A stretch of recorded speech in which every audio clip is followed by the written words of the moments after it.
Welcome to the deep dive. Right. Today Right. we're going back to the 1980s Okay. in Virginia Yeah. when a string of really brutal murders gripped Richmond and Yeah. the surrounding areas, and a new technology Yeah. called DNA profiling was about to change the world of criminal justice Right. forever. You got it.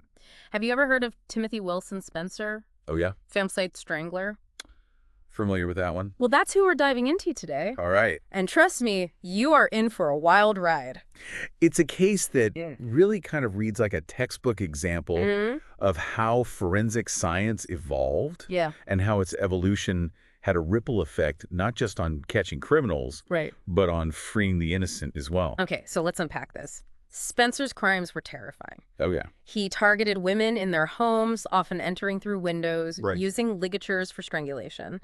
His first known victim was Carolyn Hamm back in 1984. But here's where it gets really interesting. Okay. Another man, Yeah. David Vasquez, Right. was actually convicted of her murder. This is a crazy, right? This is a crucial detail Yeah. because it highlights the fact that DNA technology wasn't widely used back then. Right. Vasquez spent 5 years in prison Wow. for a crime he didn't commit before DNA evidence eventually exonerated him. 5 years. That's heartbreaking. Yeah. So while Vasquez was wrongfully imprisoned, Spencer continued his spree, killing Debbie Dudley Davis in September of 87, Dr. Susan Helms in October, and then a high school student in Chesterfield County. Each crime was eerily similar, Yeah. leaving the community terrified and desperate for answers. Right. Police were under immense pressure to catch the Southside Strangler, Oh, yeah. as the media have dubbed him. Okay. And then there was Susan Tucker, murdered in Arlington, Virginia, around Thanksgiving of 87. What's chilling is that Spencer was visiting family in Arlington at the time, just a stone's throw from Tucker's home. A truly grim coincidence that would prove to be his downfall. That Thanksgiving visit placed Spencer right at the scene of the crime. Right. On January 20th, 1988, Arlington County Police arrested him for Tucker's murder. But remember, this was the 1980s. Yeah. Forensic science was in its infancy Right. compared to what we have today. Yeah. So how did investigators connect him definitively to all these murders? Well, that's where this brand new technology, DNA profiling, Yeah. enters the scene. It's like something out of a sci-fi movie Think for that again. time. Right. The impact of DNA evidence, Yes. in this case, cannot be overstated. Right. For instance, in the Debbie Davis case, Mhm.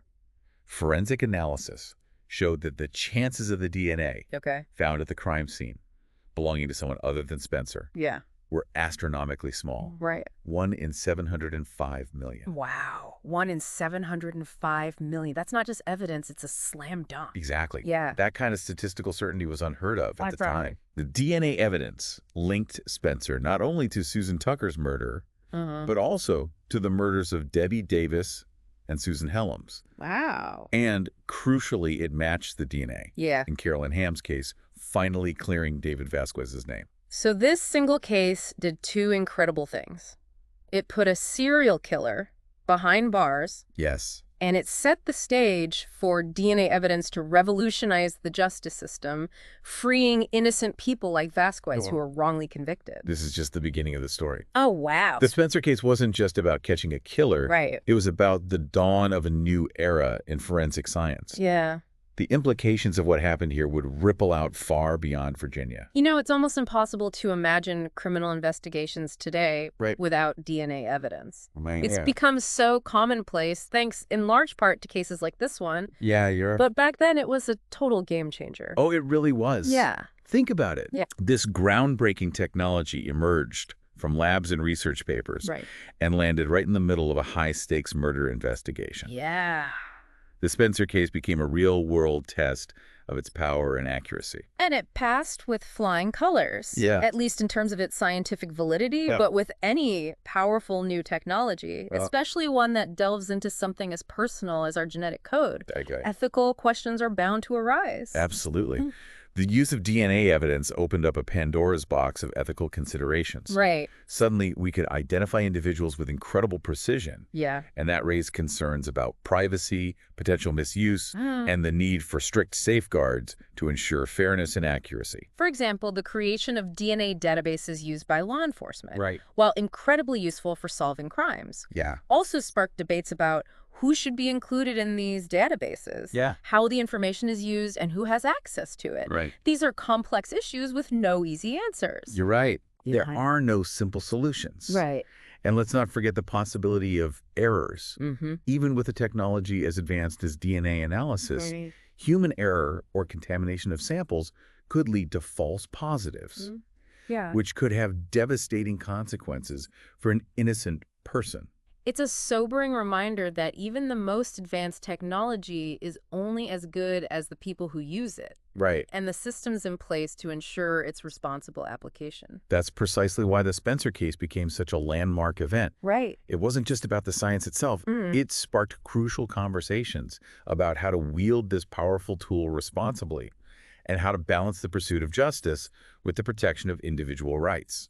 So while the science was clearly on the side of using DNA evidence, Yeah. the public's reaction to this new technology Yeah, must have been mixed, right?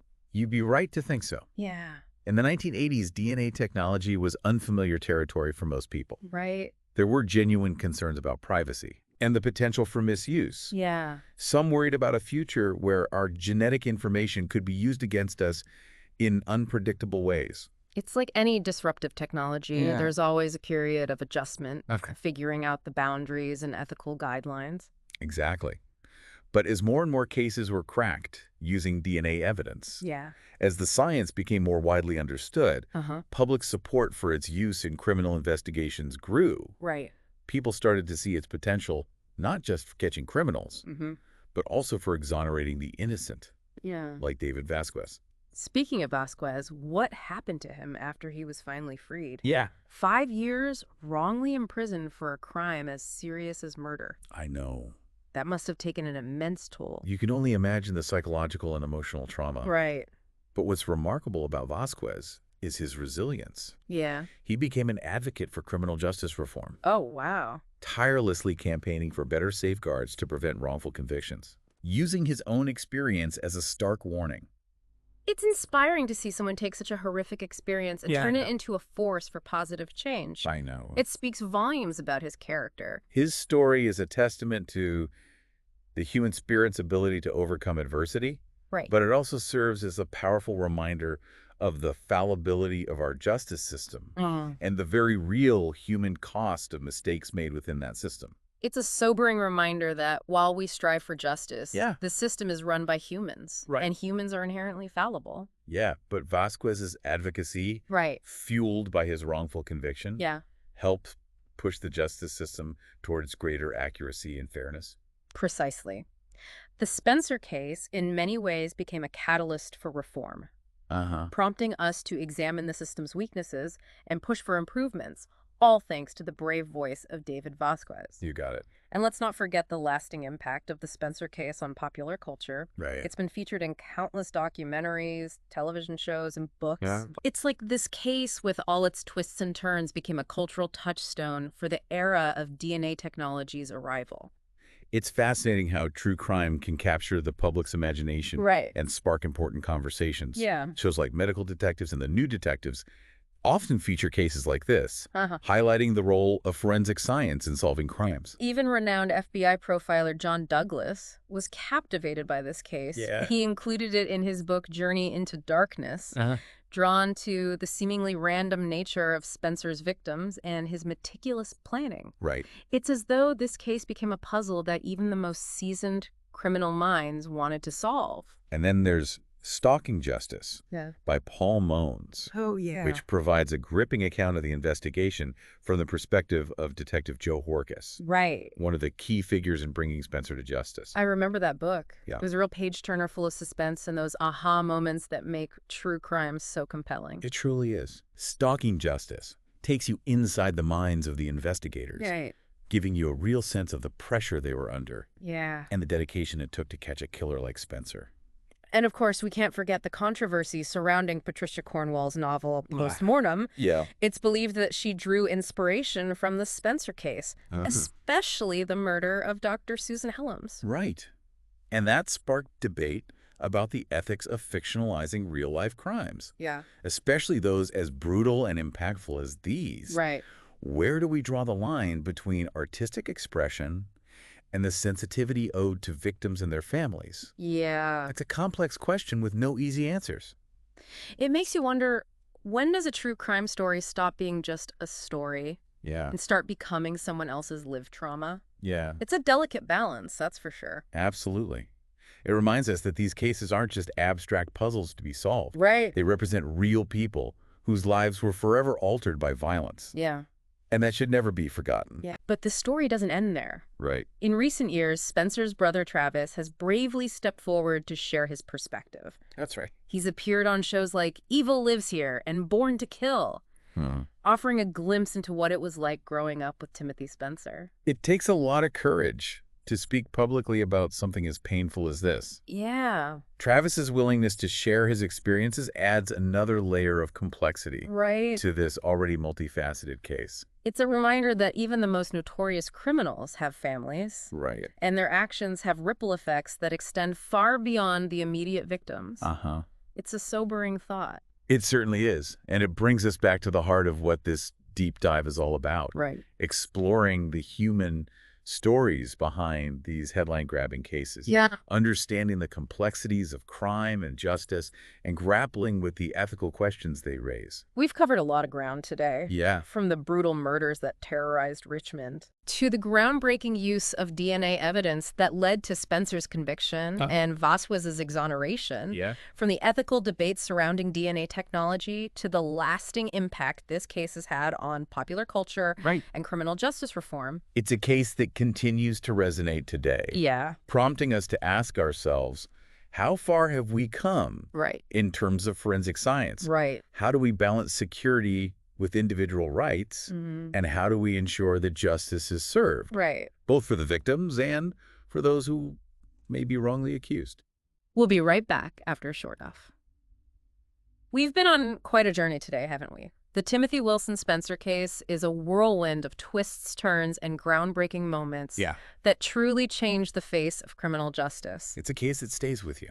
It really does. That's for sure. From the terror that gripped Richmond Right. to the exoneration of David Vasquez and Right. the unprecedented use of DNA technology, Yeah, it's a story that has it all. it really does. It's also a story that makes you think, doesn't it? Yeah. About the power of science, the complexities of our justice system, and the importance of safeguarding individual rights, Right. even as we strive to keep our communities safe. Absolutely. Uh, And that's precisely why we do these deep dives, Right. to shed light on these multifaceted cases, to unpack their nuances, and to encourage critical thinking.